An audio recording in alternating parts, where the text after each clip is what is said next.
Welcome you. Ready for another deep dive? You've given us some really fascinating stuff here on EPC project stakeholders. So our mission today is to kind of unpack these sources, figure out who the key players actually are, and maybe more importantly, why understanding them is just so critical for these massive projects like EPC. Indeed. And what's really insightful, I think, is especially for that identification and engagement source, is how it highlights the dynamic nature of it all. It's not just a list you check off once. Their influence, their importance, it shifts all through the project lifecycle. Getting that's a real shortcut to being properly informed, gives you that strategic edge. Okay, let's really get into this then. First off, what exactly is a project stakeholder? The sources say, individuals, groups, organizations, anyone with an interest or who's affected. They can influence or be influenced. But for these huge EPC projects, is it more complex than that simple definition? Are we talking beyond just the immediate team? Oh, absolutely. That's a great point, because the scale is where the complexity really hits you with EPC. I mean, these things can run for years, cross different regions, impact whole communities. So identifying them is one thing, but actually engaging them, keeping them involved. That's not just good practice. It's pretty fundamental to whether the project sinks or swims, honestly. Right. So who are these key players then in an EPC context? It sounds like a pretty wide net. Let's start with what our sources call the core drivers. You've got the client or customer, they start it, they fund it, the main beneficiary. Then there's the project sponsor, champions it internally, right? Provides direction, resources. How does that sponsor role differ from, say, the project manager? The PM's the one actually running the show day to day. Yeah, that distinction's crucial. The PM is boots on the ground, the daily operational lead, the sponsor. They're more the high-level champion, securing the big funds, clearing political hurdles within the client organization. You could have the best PM in the world, but if you lose that sponsor's backing, major decisions can stall out. Then you have the doers and designers, your contractors, subcontractors, the ones actually building things, supplying equipment, and the design consultants drawing up all the detailed plans.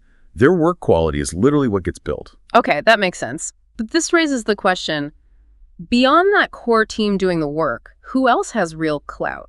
Maybe in ways you wouldn't immediately expect. Right, and this is where our sources really broaden the picture. Think about regulatory authorities. They issue the permits, check compliance. But their power isn't just up front. They can enforce tough environmental rules, demand changes midstream. Ah, okay. So ongoing influence. Exactly.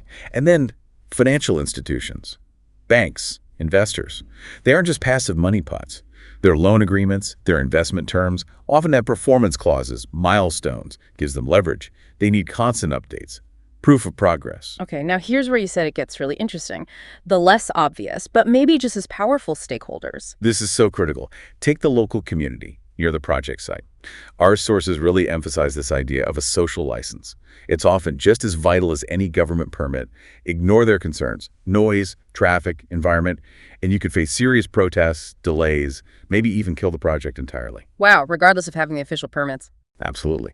Then, environmental and social impact assessors. Their job is minimizing harm, and their findings can force big changes to the plan.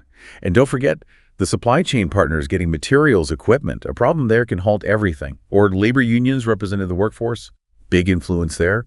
And utilities, water, power companies, you need their coordination. Plus other government agencies, maybe a transportation department worried about road access.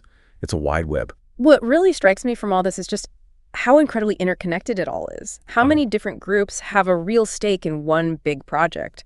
It's way, way more than just the people directly employed on the site. Exactly. The sheer number of stakeholders, and each one has their own interests, their own level of influence. It just hammers home why identifying them early and keeping them engaged proactively, continuously, it's just non-negotiable for success. You're basically managing a really complex ecosystem. So, thinking about what this means for you listening, consider this. What happens if just one group, maybe one that seems minor at first glance, like that local community group or a key utility, what if they're overlooked?